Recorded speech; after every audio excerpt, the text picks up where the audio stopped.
Hello students, ಸಮರ್ಥ Bharat YouTube ಚಾನೆಲ್ಗೆ ತಮ್ಮೆಲ್ಲರಿಗೂ ಕೂಡ ಹಾರ್ದಿಕ ಸ್ವಾಗತ. ಸೊ ಇವತ್ತು ಅಂದ್ರೆ ತಾರೀಕು 25 ಮೇ 2021ರ ಈ ಒಂದು ದ ಹಿಂದೂ ದಿನಪತ್ರಿಕೆಗೆ ಸಂಬಂಧಿಸಿದ ಕೆಲವು ವಿಷಯಗಳನ್ನು ಇವತ್ತು ನಾವು ವಿಶ್ಲೇಷಣೆ ಮಾಡುವ. ಇವತ್ತಿನ ಡೇಟಾ ಪಾಯಿಂಟ್ ಅಂತ ಹೇಳುವಂತ ಒಂದು ಸ್ಟಾಟಿಸ್ಟಿಕಲ್ ಇನ್ಫಾರ್ಮೇಶನ್ಗೆ ಸಂಬಂಧಿಸಿದಾಗೆ ಒಂದು ನ್ಯೂಸ್ ಐಟಮ್ ಅಲ್ಲಿ ಏನಿದೆ ಅಂತ ಹೇಳಿದ್ರೆ, full use of limited supply. So ವ್ಯಾಕ್ಸಿನ್ಗೆ ಸಂಬಂಧಿಸಿದ ಒಂದು ಸಪ್ಲೈ ಮತ್ತು ಅದರ ಯೂಸೇಜ್ಗೆ ಸಂಬಂಧಿಸಿದಾಗೆ ಈ ಒಂದು ಸುದ್ದಿ ಮಾಹಿತಿಯಲ್ಲಿ ನಾವು ಕಾಣಬಹುದು. See, the center has supplied over 21 crore vaccine doses to the states until 8 a.m. on May 24, 2021. So ಈ ಒಂದು ಮಾಹಿತಿ ಅನ್ವಯ, ಈ ಸುದ್ದಿ ಅನ್ವಯ ಕೇಂದ್ರವು ಸರಿಸುಮಾರು 21 ಕೋಟಿ ಈ ವ್ಯಾಕ್ಸಿನ್ ಡೋಸಸ್ ಅನ್ನು ರಾಜ್ಯಗಳಿಗೆ ಬೆಳಿಗ್ಗೆ 8 ಗಂಟೆ ಅಂದ್ರೆ ಮೇ 24 ಮೇ 8 ಗಂಟೆವರೆಗೆ ಅದನ್ನು ಡೋಸಸ್ಗಳನ್ನು ಸಪ್ಲೈ ಮಾಡಿದೆ. And there is enough to administer a single dose to only about 22.4% of India's adult population. So ಈಗಿನ ಒಂದು ಸಪ್ಲೈಗೆ ಅನುಗುಣವಾಗಿ ಈ ವ್ಯಾಕ್ಸಿನ್ಗಳನ್ನು ಅಥವಾ ಈ ಲಸಿಕೆಗಳನ್ನು ಎಷ್ಟರ ತನಕ ಪಾಪ್ಯುಲೇಷನ್ ಇದು ರೀಚ್ ಆಗ್ತಿದೆ ಅಂತ ಹೇಳಿದ್ರೆ, ಸಿಂಗಲ್ ಡೋಸ್ ಅನ್ನು ಕೇವಲ 22.4% ನಮ್ಮ ಇಡೀ ಭಾರತದ ವಯಸ್ಕ ಜನಸಂಖ್ಯೆಯನ್ನು ಮಾತ್ರ ಇದು ತಲುಪಲಿಕ್ಕೆ ಸಾಧ್ಯ, ಅದು ಕೂಡ ಸಿಂಗಲ್ ಡೋಸ್ ಅಲ್ಲಿ.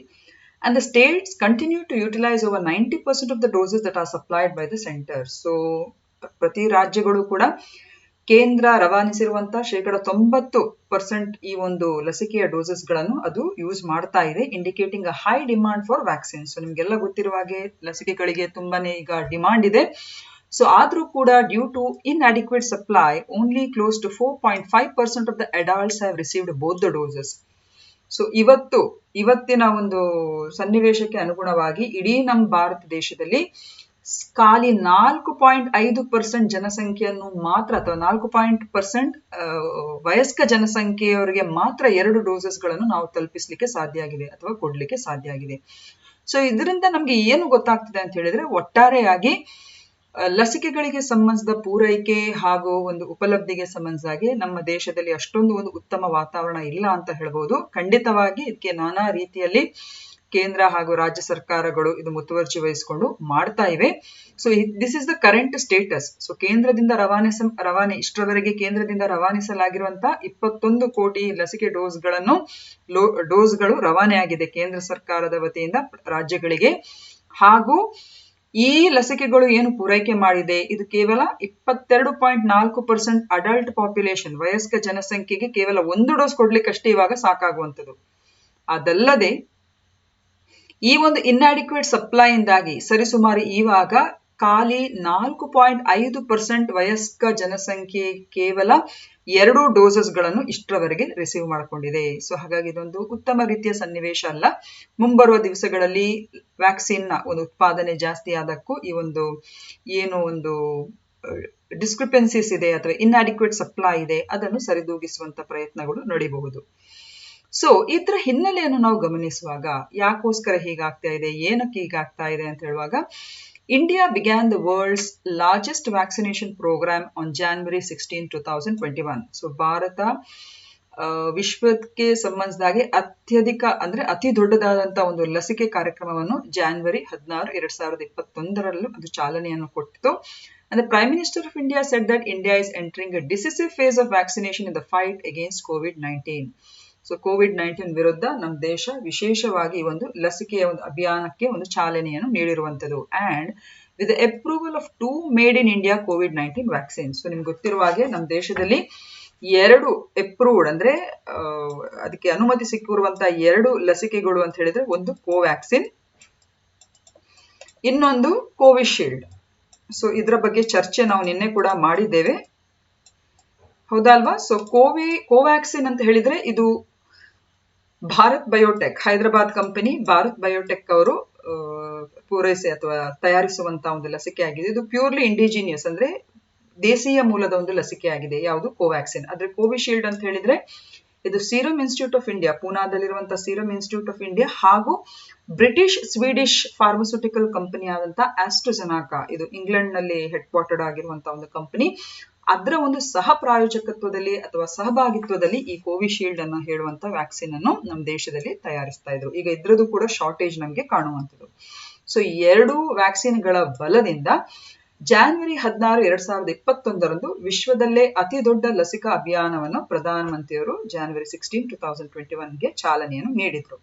ಆದ್ರೆ ಈ ಪೂರೈಕೆಯಲ್ಲಿ ವ್ಯತ್ಯಯ ಯಾಕಾಯ್ತು ಅಂತ ಹೇಳಿದ್ರೆ ಇದನ್ನ ನಾವು ಡಿಸ್ಕಸ್ ಮಾಡುವಾಗ ಒಂದು ಏನಪ್ಪಾ ಅಂತ ಹೇಳಿದ್ರೆ ಜನರಿಗೆ ಮೊದಲಿಗೆ ಇವಾಗ ತುಂಬಾನೇ ಲಸಿಕೆಗೆ ಅವರು ಬೇಡಿಕೆಯನ್ನು ತೋರಿಸ್ತಾ ಇದ್ದಾರೆ. ಆದ್ರೆ initial when they started in January February ಅನ್ವಯ ಎಷ್ಟೋ ಲಸಿಕೆಗಳು ಪೋಲ್ ಆಗ್ತಾ ಇತ್ತು. ಜನರು ಹಿಂದೆ ಮುಂದೆ ನೋಡ್ತಾ ಇದ್ರು ಲಸಿಕೆಗಳನ್ನು ತೆಗೆದುಕೊಳ್ಬಹುದಾ ಬೇಡವಾ ಅಂತ ಹೇಳುವಂತ ಒಂದು ದ್ವಂದ್ವ ಪರಿಸ್ಥಿತಿಯಲ್ಲಿದ್ರು. ಮತ್ತೆ ಸರಿಯಾದ ರೀತಿಯಲ್ಲಿ ಜಾಗೃತಿ ಕೂಡ ಅವರಲ್ಲಿ ಇರಲಿಲ್ಲ. ಅಂದ್ರೆ ಇದು ಹೇಗೆ ಇದರ ಸಾಧಕ ಬಾಧಕಗಳ ಬಗ್ಗೆ ಎಲ್ಲ. ಸೊ ಹಾಗಾಗಿ ಕೆಲವು ವ್ಯಾಕ್ಸಿನೇಷನ್ಸ್ ಅಥವಾ ಕೆಲವು ಡೋಸಸ್ಗಳು ವೇಸ್ಟ್ ಆಗಿರುವಂತ ಪ್ರಕರಣಗಳು ಕೂಡ ಅಂದ್ರೆ ಇನಿಷಿಯಲ್ ಆಗಿ ಜಾನ್ವರಿ ಫೆಬ್ರವರಿಯಲ್ಲಿ, ಮತ್ತು ಒಮ್ಮೆಲೆ ನಿಮ್ಗೆ ಗೊತ್ತಿರುವ ಹಾಗೆ ಮಾರ್ಚ್ ಏಪ್ರಿಲ್ ಅಲ್ಲಿ ಯಾವಾಗ ಅಲೆ ಜಾಸ್ತಿ ಆಯ್ತು ಆಗ ಬೇಡಿಕೆಗಳು ಕೂಡ ಜಾಸ್ತಿ ಆಗಿದ್ವು. ಸೊ ಹಾಗಾಗಿ this is about the scenario. ಇನ್ನೊಂದೇನಂತ ಹೇಳಿದ್ರೆ ನಮ್ಮ ಭಾರತ ದೇಶಕ್ಕೆ ಸಂಬಂಧದಾಗಿ ಈ COVID-19 ಲಸಿಕೆಯ ಒಂದು ಅಭಿಯಾನ ಏನಿದೆ, it is India's first ever adult vaccination drive. ಇದು ನಮ್ಮ ಭಾರತ ದೇಶಕ್ಕೆ ಸಂಬಂಧದಾಗಿ ಪ್ರಥಮವಾದಂತ ವಯಸ್ಕರಿಗೆ ಕೊಡುವಂತ ಒಂದು ಲಸಿಕಾ ಅಭಿಯಾನ ಅಂತ ಹೇಳ್ಬೋದು. ಹಾಗೂ the drug controller general of India DCGI ಅಂತ ಹೇಳುವಂತ ಈ ಒಂದು ಸಂಸ್ಥೆ ಏನಿದೆ, it has granted the emergency use approval for 2 indigenous vaccine called as Covishield by the serum Institute of India and Covaxin by Bharat biotech. So ಇಲ್ಲಿ ನೆನ್ಪಿಡ್ಬೇಕು, ಈ ವ್ಯಾಕ್ಸಿನ್ಗಳಿಗೆ ಈ ಲಸಿಕೆಗಳಿಗೆ ಅಪ್ರೂವಲ್ ಕೊಡುವಂತ ನಮ್ಮ ಭಾರತ ದೇಶದ ಸಂಸ್ಥೆ ಯಾವುದು ಅಂತ ಹೇಳಿದ್ರೆ ಅದು drug control general of India. Okay, so as of now ಇಂತಹ 2 ವ್ಯಾಕ್ಸಿನ್ಗಳಿಗೆ ಟೋಟಲ್ ಆಗಿ ಎಮರ್ಜೆನ್ಸಿ ಯೂಸ್ ಅಪ್ರೂವಲ್ ಅನ್ನು ಕೊಟ್ಟಿದ್ದಾರೆ. ಈಗ ವ್ಯಾಕ್ಸಿನ್ಗಳಿಗೆ ಸಂಬಂಧಿಸಿದಾಗಿ ನೀವೊಂದು ತಿಳ್ಕೊಬೇಕು ಏನು ಅಂತ ಹೇಳಿದ್ರೆ, ನಮ್ಮ ಭಾರತೀಯ ಮೂಲದ ಈ ಕೋವ್ಯಾಕ್ಸಿನ್ ಇದೆಯಲ್ಲ, it is an inactivated vaccine. Inactivated vaccine ಅಂತ ಹೇಳಿದ್ರೆ ಅದು ನಿಷ್ಕ್ರಿಯವಾದಂತಹ ಒಂದು ಲಸಿಕೆ. Versus Covishield is a live vaccine. Covishield ಎಂಬುದು ಅದು ಜೀವಂತ ಲಸಿಕೆ. ಸೊ ಏನಿದು ನಿಷ್ಕ್ರಿಯ ಲಸಿಕೆ, ಜೀವಂತ ಲಸಿಕೆ, ಇದರ ಬಗ್ಗೆ ಇದೇನು ನಮ್ಮ ಅಂದ್ರೆ ಅದರ ಅದು ಏನು ನಮ್ಮ ದೇಹದೊಳಗೆ ಅದು ಸೆಕ್ಯೂರಿಟಿಯನ್ನು ಕೊಡ್ತದೆ ಅಥವಾ ಪ್ರೊಟೆಕ್ಷನ್ ಅನ್ನು ಕೊಡ್ತದೆ, ಅದು ಎರಡೂ ಸಮ ಪ್ರಮಾಣದಲ್ಲೇ ಇರ್ತದೆ. ಆದ್ರೆ ಆ ಲಸಿಕೆಗಳ ಒಂದು ಏನು ಸ್ವರೂಪ ಇದೆಯಲ್ಲ, it is little different. So basically ಅದನ್ನ ನಾವು ಡಿಸ್ಕಸ್ ಮಾಡುವ ನೆಕ್ಸ್ಟ್ ಸ್ಲೈಡ್ ಅಲ್ಲಿ. So Covaxin is a inactivated vaccine, ಅಂದ್ರೆ ನಿಷ್ಕ್ರಿಯ ಲಸಿಕೆ ಅಂತ ಹೇಳಿದ್ರೆ Covishield serum Institute of India ಮತ್ತು ಬ್ರಿಟಿಷ್ ಸ್ವೀಡಿಶ್ ಫಾರ್ಮಸ್ಯೂಟಿಕಲ್ ಕಂಪನಿಯ ತಯಾರಿಕೆಯ ಆಸ್ಟ್ರಾಜೆನೆಕಾ ಇದೆಯಲ್ಲ, ಇದೊಂದು ಜೀವಂತ ಲಸಿಕೆ. ಸೊ ಇದನ್ನು ನಾವು ನೆಕ್ಸ್ಟ್ ಸ್ಲೈಡ್ ಅಲ್ಲಿ ಡಿಸ್ಕಸ್ ಮಾಡುವ ವಿತ್ ಎಕ್ಸ್ಪ್ಲನೇಷನ್. ಈಗ in the first phase of vaccination, the first 3 crore people to be vaccinated included the healthcare workers and frontline workers. So ಪ್ರಥಮ ಒಂದು ಹಂತದ ಈ ಒಂದು ಲಸಿಕಾ ಅಭಿಯಾನದಲ್ಲಿ ಸರಿಸುಮಾರು ನಮ್ಮ ದೇಶದಲ್ಲಿ 3 ಕೋಟಿ ಜನಗಳು, ಅದರಲ್ಲಿ ಪ್ರಮುಖವಾಗಿ ಹೆಲ್ತ್ ಕೇರ್ ವರ್ಕರ್ಸ್, ಆರೋಗ್ಯ ಕಾರ್ಯಕರ್ತರಿರ್ಬೋದು, ಫ್ರಂಟ್ ಲೈನ್ ವರ್ಕರ್ಸ್ ಇರ್ಬೋದು, ನರ್ಸಸ್ಗಳು, ಡಾಕ್ಟರ್ಸ್ಗಳು, ಪೊಲೀಸ್ಗಳು, ಸೊ ಇವರನ್ನೆಲ್ಲ ಈ ಒಂದು 3 ಕೋಟಿಯ ಒಂದು ಲಸಿಕಾ ಅಭಿಯಾನದಲ್ಲಿ ಅದನ್ನು ಇನ್ಕ್ಲೂಡ್ ಮಾಡಿದ್ದಾರೆ. And the cost of vaccination of these people will also be bone by the government. So ಸರ್ಕಾರವೇ ಇವರಿಗೆ ಸಂಬಂಧಿಸಿದ ಎಲ್ಲ ಲಸಿಕೆಗೆ ಸಂಬಂಧಿಸಿದ ಖರ್ಚು ವೆಚ್ಚದ ಒಂದು ಇದನ್ನು ಕೂಡ ಅದು ಬೇರ್ ಮಾಡುವಂಥದ್ದು. ಈಗ ಮುಂದೆ ಈ ಇನ್ಆಕ್ಟಿವೇಟೆಡ್ ಮತ್ತು ಲೈವ್ ವ್ಯಾಕ್ಸಿನ್ ಬಗ್ಗೆ ನಾವು ತಿಳ್ಕೊಂಡ್ಬಿಡುವ. ಈಗ ಜೀವಂತ ಮತ್ತು ನಿಷ್ಕ್ರಿಯ ಲಸಿಕೆಗಳು ಅಂತ ಅಂದ್ರೆ ಏನು? ಸೊ ಲೈವ್ ವ್ಯಾಕ್ಸಿನ್ ಅಂತ ಹೇಳಿದ್ರಾಗೆ ನಾನು ಹೇಳಿದಾಗೆ ಇಲ್ಲಿ ಲೈವ್ ವ್ಯಾಕ್ಸಿನ್ ಯಾವ್ದು ಹೇಳಿ, Covishield is a live vaccine, ಹೌದಾ ಅಲ್ವಾ? So Covishield. ಹಾಗಿದ್ರೆ ಇದು ಜೀವಂತ ಲಸಿಕೆ. ಓಕೆ, ಸೊ ಜೀವಂತ ಲಸಿಕೆ ಅಂದ್ರೆ ಏನು? So in these vaccines they use a weakened form of germ that causes a disease. Okay, so ಈ ಕೋವಿಡ್ ವೈರಾಣುಗೆ ಸಂಬಂಧಿಸಿದ ವೈರಾಣುಗಳ ಒಂದು ವೀಕೆಂಡ್ ಆಗಿರುವಂತಹ, ವೀಕೆಂಡ್ ಅಂತ ಹೇಳಿದ್ರೆ ಅದು ಅದರ ಬಲವನ್ನು ಕಳ್ಕೊಂಡಿರುವಂತಹ ಆ ಒಂದು ವೈರಾಣುಗಳನ್ನು ಈ ಒಂದು ವ್ಯಾಕ್ಸಿನ್ಗಳಲ್ಲಿ ಅಥವಾ ಈ ಒಂದು ಲಸಿಕೆಗಳಲ್ಲಿ ಅವರು ಉಪಯೋಗಿಸ್ತಾರೆ. And because these vaccines are so similar to the natural infection that they help prevent and create a strong and a long lasting immune response. So ಹಾಗಾಗಿ ಒಂದ್ಸಲ ಬಂದು ನಮ್ಮ ದೇಹ ನಿರೋಧಕ ಶಕ್ತಿಗಳು ಹೇಗೆ ಕೆಲಸ ಮಾಡ್ತಾವೋ ಅದೇ ರೀತಿಯಲ್ಲಿ ಈ ಒಂದು ಲೈವ್ ವ್ಯಾಕ್ಸಿನ್ಗಳು ಅಥವಾ ಜೀವಂತ ಇರುವಂತಹ ಈ ಒಂದು ಲಸಿಕೆಗಳು ನಮ್ಮ ದೇಹದಲ್ಲಿ ಹಾಗೆ ಕಾರ್ಯನಿರ್ವಹಿಸ್ತಾ ಇದೆ. ಸೊ ಇದು ಜೀವಂತ ಲಸಿಕೆಗಳು. ಸೊ ವೈರಾಣುಗಳನ್ನೇ ತಕ್ಕ ಮಟ್ಟಿಗೆ ವೀಕ್ ಮಾಡುವಂಥದ್ದು. ವೀಕ್ ಅಂತ ಹೇಳಿದ್ರೆ ಅವುಗಳ ಏನು ಅವರ ಆಕ್ಟಿವೇಶನ್ ಏನಿದೆ ಅದನ್ನು ತಕ್ಕ ಮಟ್ಟಿಗೆ ಅದನ್ನು ಕಡಿಮೆ ಮಾಡಿಕೊಳ್ಳುವಂಥದ್ದು, ಅದನ್ನು ವೀಕ್ ಮಾಡಿ ಆ ನಂತರ ಅದನ್ನು ಲಸಿಕೆ ರೂಪದಲ್ಲಿ ದೇಹಕ್ಕೆ ಕೊಡುವಂಥದ್ದು. ಸೊ ಇದು ನಮ್ಮ ದೇಹದ ನೈಸರ್ಗಿಕವಾದಂತಹ ಒಂದು ರೋಗ ನಿರೋಧಕ ಶಕ್ತಿಯ ರೂಪದಲ್ಲಿ ಅದು ಕೆಲಸ ಮಾಡುತ್ತೆ. ಸೊ ಹಾಗಾಗಿ ಇದರ ಬಗ್ಗೆ ಏನ್ ಹೇಳ್ತಾರೆ ಅಂತ ಹೇಳಿದ್ರೆ, ಇದು ತುಂಬಾ ಉತ್ತಮವಾದಂತ ಹಾಗೂ ಹೆಚ್ಚಿನ ಒಂದು ಕಾಲಾವಧಿಗೆ ಇದು ನಮ್ಮ ದೇಹಕ್ಕೆ ರೋಗ ನಿರೋಧಕ ಒಂದು ಶಕ್ತಿಯನ್ನು ಕೊಡ್ತದೆ ಅಂತ ಹೇಳ್ತಾರೆ. So Covishield is consisting of live vaccines ಅಥವಾ ಜೀವಂತ ಲಸಿಕೆಗೆ ಒಂದು ಉದಾಹರಣೆ. ಈಗ ಇನ್ಆಕ್ಟಿವೇಟೆಡ್ ವ್ಯಾಕ್ಸಿನ್ ಅಂತ ಹೇಳಿದ್ರೆ, ಇದು Covaxin is a best example for inactivated vaccine. ಇಲ್ಲಿ ಏನ್ ಮಾಡ್ತಾರೆ ಅಂತ ಹೇಳಿದ್ರೆ, ಆಕ್ಟಿವ್ ಪ್ಯಾಥೋಜನ್, ಸೊ ಈ ಕೋವಿಡ್-19 ಪ್ರಕರಣದಲ್ಲಿ ಈ ವೈರಾಣುಗಳೇನಿದೆ ಅದನ್ನು ಹೆಚ್ಚಿನ ಸಂಖ್ಯೆಯಲ್ಲಿ ಅದನ್ನು ಪ್ರೊಡ್ಯೂಸ್ ಮಾಡಿ ಆ ನಂತರ ಅದನ್ನು ಕೆಮಿಕಲ್ ಒಂದು ರಾಸಾಯನಿಕ ವಸ್ತು ಅಥವಾ ಹೀಟ್ ಅಥವಾ ಉಷ್ಣದ ಮೂಲಕ ಹೆಚ್ಚಿನ ತಾಪಮಾನದ ಮೂಲಕ ಅದನ್ನು ಸಾಯಿಸುವಂಥದ್ದು. They are killed. Although the pathogens are killed or made to lose its reproduction capacity, the various parts of the pathogen are intact. Even though ಅದನ್ನು ತಕ್ಕಮಟ್ಟಿಗೆ ಅದನ್ನು ನಿಷ್ಕ್ರಿಯಗೊಳಿಸಿದ್ರು ಅಥವಾ ಅದನ್ನು ಹೀಟ್ ಕೊಟ್ಟು ಅದನ್ನು ಸಾಯಿಸಿದ್ರು ಕೂಡ ಈ ವೈರಾಣುನ ಕೆಲ ಅಂಶಗಳು ಈ ರೀತಿಯಾಗಿ ಅದು ರೋಗ ನಿರೋಧಕ ವ್ಯವಸ್ಥೆಯಲ್ಲಿ ಇದು ಪಾಲ್ಗೊಳ್ಳುವಂಥದ್ದು. Is it clear? So that is called as inactivated vaccine. ಅದಕ್ಕೆ Covaxin is a best example. So live vaccine ಮತ್ತು inactivated vaccine ಗಿರುವಂತ ವ್ಯತ್ಯಾಸ ಇದು. ಈಗ ಇವತ್ತಿನ ಇನ್ನೊಂದು news, high-powered panel meets to choose the next CBI director. A high-powered committee headed by the Prime Minister Narendra Modi and comprising the Chief Justice N.V. Raman and leader of the Congress in the Lok Sabha Adhir Ranjan Chaudhary met on Monday to finalize the choice of the next director of the CBI. So CBI ಗೆ ಸಂಬಂಧಿಸಿದ ನಿರ್ದೇಶಕರ ಒಂದು ಆಯ್ಕೆಗಾಗಿ ಈ ಒಂದು ಸಮಿತಿಯನ್ನು ರಚಿಸಿದ್ದಾರೆ. So ಈ ಸಮಿತಿಯ ಒಂದು ಆಯ್ಕೆಯನ್ನು ಅಂತಿಮಗೊಳಿಸಲಿಕ್ಕೆ ಪ್ರಧಾನ ಮಂತ್ರಿ ನರೇಂದ್ರ ಮೋದಿ ಅವರ ನೇತೃತ್ವದಲ್ಲಿ ಹಾಗೂ ಚೀಫ್ ಜಸ್ಟಿಸ್ ಆಫ್ ಇಂಡಿಯಾ ನ್ಯಾಯಮೂರ್ತಿ ಎನ್.ವಿ. ರಾಮನ್ ಮತ್ತು leader of the Congress in the ಲೋಕಸಭೆಯಲ್ಲಿ ಕಾಂಗ್ರೆಸ್ ಮುಖಂಡರಾಗಿರುವಂತಹ ಅಧೀರ್ ರಂಜನ್ ಚೌಧರಿ ಅವರನ್ನು ಒಳಗೊಂಡಂತ ಒಂದು ಉನ್ನತ ಅಧಿಕಾರ ಸಮಿತಿ ಸೋಮವಾರ ಸಭೆ ಸೇರಿ ಈ ಒಂದು ಲಿಸ್ಟ್ ಅನ್ನು ಫೈನಲೈಸ್ ಮಾಡಿದೆ. ಓಕೆ, ಸೊ ಇದಕ್ಕೆ ಸಂಬಂಧಿಸಿದ ವಿವರಣೆಯನ್ನು ನಾವು ಅನಲೈಸ್ ಮಾಡುವ. So CBI, as you all know, it is headed by a director. ಹೌದಾ ಅಲ್ವಾ? CBI ಅನ್ನು ಇದು ನಿರ್ದೇಶಕರು ಇದನ್ನು ಹೆಡ್ ಮಾಡ್ತಾರೆ ಹಾಗೂ the director of CBI has been provided a security of 2-year tenure in office by the CVC Act of 2003. So Central Vigilance Commission Act 2003 ಏನಿದೆ, ಇದರ ಅನ್ವಯ CBI ಡೈರೆಕ್ಟರ್ಗೆ ಅಥವಾ ನಿರ್ದೇಶಕರಿಗೆ 2 ವರ್ಷಗಳ ಒಂದು ಕಾಲಾವಧಿ ಆ ಒಂದು ಸೀಟ್ ನಲ್ಲಿ ಇರುವಂತದ್ದು. ಸದ್ಯದ ಈ ಕರೆಂಟ್ CBI ಡೈರೆಕ್ಟರ್ ಯಾರು ಅಂತ ಹೇಳಿದ್ರೆ ಅದು ಪ್ರವೀಣ್ ಸಿನ್ಹಾ. ಇವರು ಇಂಟರಿಮ್ ಡೈರೆಕ್ಟರ್ ಅಂದ್ರೆ ಮಧ್ಯಂತರ ನಿರ್ದೇಶಕರು ಅಥವಾ ತಾತ್ಕಾಲಿಕ ನಿರ್ದೇಶಕರು ಅಂತ ಕೂಡ ಹೇಳ್ಬೋದು. He is not a full time director. Okay, so ಇವರು ಈಗ ಪ್ರಸಕ್ತರಾಗಿ ನಿರ್ದೇಶಕರಾಗಿ CBI ಅಲ್ಲಿ ಕಾರ್ಯನಿರ್ವಹಿಸ್ತಾ ಇದ್ದಾರೆ. ಈಗ ಲೋಕ್ಪಾಲ್ ಆಕ್ಟ್ 2014ರ ಲೋಕ್ಪಾಲ್ ಕಾಯ್ದೆ ಏನಿದೆ, ಇದು CBI ನಿರ್ದೇಶಕರ ಒಂದು ಆಯ್ಕೆಗೋಸ್ಕರ ಸಮಿತಿಗೆ ಸಂಬಂಧಿಸಿದ ಒಂದು ನಿರ್ದೇಶನಗಳನ್ನು ಅದು ನೀಡ್ತದೆ. Is it clear? So CBI director ಅಥವಾ ನಿರ್ದೇಶಕರನ್ನು ಆಯ್ಕೆ ಮಾಡಿಕೊಳ್ಳುವಂತ ಸಮಿತಿಗೆ ಸಂಬಂಧಿಸಿದ ವ್ಯವಸ್ಥೆಗಳನ್ನು ಅಥವಾ ವಿಷಯಗಳನ್ನು ಈ 2014ರ ಈ ಲೋಕಪಾಲ ಕಾಯ್ದೆ ಅಂತ ಏನಿದೆ ಅದು ಆ ಸಮಿತಿಗೆ ಸಂಬಂಧಿಸಿದ ಒಂದು ಇಂಡಿಕೇಶನ್ಸ್ ಅನ್ನು ಅಥವಾ ಗೈಡ್ಲೈನ್ಸ್ ಅನ್ನೋದು ಕೊಡ್ತದೆ, ಯಾರ್ಯಾರು ಇರಬೇಕು ಅಂತ ಹೇಳುವಂಥದ್ದು. ಸೊ ಮೊದಲನೇದಾಗಿ it is headed by the prime minister ಅದರ ನೇತೃತ್ವದಲ್ಲಿ ಆ ಸಮಿತಿಯ ನೇತೃತ್ವವನ್ನು ವಹಿಸಿಕೊಂಡಿರ್ತಾರೆ. ಎರಡನೇದಾಗಿ other members who include leader of opposition are the leader of a single largest opposition party. So ವಿರೋಧ ಪಕ್ಷಕ್ಕೆ ಸಂಬಂಧಿಸಿದ ಲೀಡರ್ ಆಫ್ ದ ಅಪೋಸಿಷನ್ ಯಾರಿದ್ದಾರೆ ಅವರು ಕೂಡ ಅದರ ಒಂದು ಮೆಂಬರ್ ಆಗಿರ್ತಾರೆ, ಹಾಗೂ chief justice of India or a supreme court judge. So ಈ ಮೂವರ ಒಂದು ಕಮಿಟಿಯ ಒಂದು ಪ್ರಮುಖವಾದಂತ ಒಂದು ಪಾಲುದಾರಿಕೆಯಲ್ಲಿ ಈ ಒಂದು CBI ಡೈರೆಕ್ಟರ್ಗೆ ಸಂಬಂಧಿಸಿದ ಒಂದು ಸಮಿತಿ ಅನ್ವಯ ಅವರ ಆಯ್ಕೆಯನ್ನು ಮಾಡುವಂಥದ್ದು. So here it is according to the committee, the appointment of CBI director and the committee formation is according to the Lokpal Act of 2014. ಇನ್ನೊಂದಿದೆ,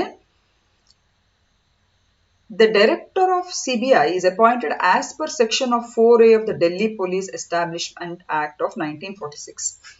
So ಈ ಲೋಕ್ಪಾಲ್ ಆಕ್ಟ್ ಗೆ ಸಂಬಂಧಿಸಿದಾಗೆ ಆ ಸಮಿತಿಯಲ್ಲಿ ಯಾರ್ಯಾರು ಇರಬೇಕೆಂಬುದನ್ನು ಅದು ನೋಟ್ ಮಾಡಿದ್ರೆ, ಸಿಬಿಐ ಅಪಾಯಿಂಟ್ಮೆಂಟ್ ನ ಡೈರೆಕ್ಟರ್ ಇದೆಯಲ್ಲ ಅಥವಾ ನಿರ್ದೇಶಕರ ಒಂದು ನೇಮಕಾತಿ ಏನಿದೆ ಇದು ಯಾವ ಪ್ರೊವಿಷನ್ ಪ್ರಕಾರ ಅಂತ ಹೇಳಿದ್ರೆ ಡೆಲ್ಲಿ ವಿಶೇಷ ಪೊಲೀಸ್ ಸಿಬ್ಬಂದಿ ಕಾಯ್ದೆ 1946ರ ಸೆಕ್ಷನ್ 4A ಅನ್ವಯ ಇದು ನಡೆಯುವಂಥದ್ದು.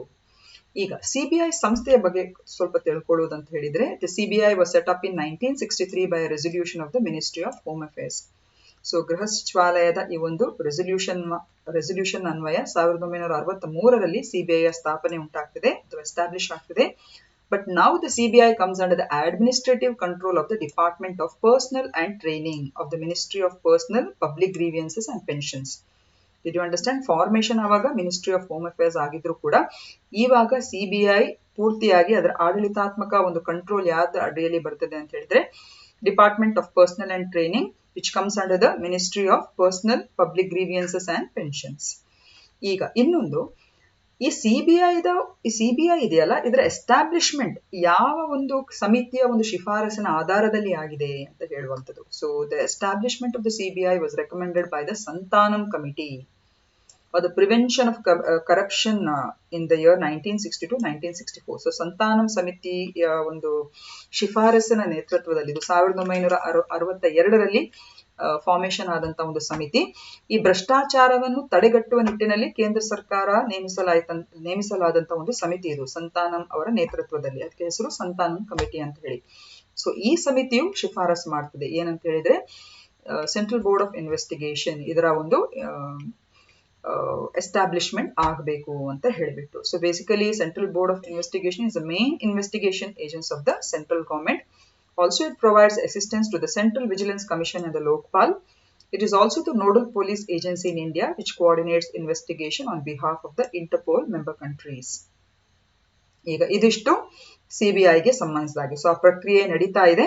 ಸೊ ಯಾರು ಆಗ್ತಾರಂತ ಇನ್ನು ಕೆಲ ದಿನಗಳಲ್ಲಿ ಅದು ಹೊರಬರ್ತದೆ. ಓಕೆ, ಸೊ ಇದಿಷ್ಟು ಇವತ್ತಿನ ಕೆಲ ವಿಷಯಗಳ ಹಿಂದೂ ದಿನಪತ್ರಿಕೆಯಲ್ಲಿ ಬಂದಂತ ಕೆಲ ವಿಷಯಗಳ ಒಂದು ಪಕ್ಷಿ ನೋಟ ಅಥವಾ ಒಂದು ಹೈಲೈಟ್ಸ್ ಅಂತ ಹೇಳ್ಬೋದು.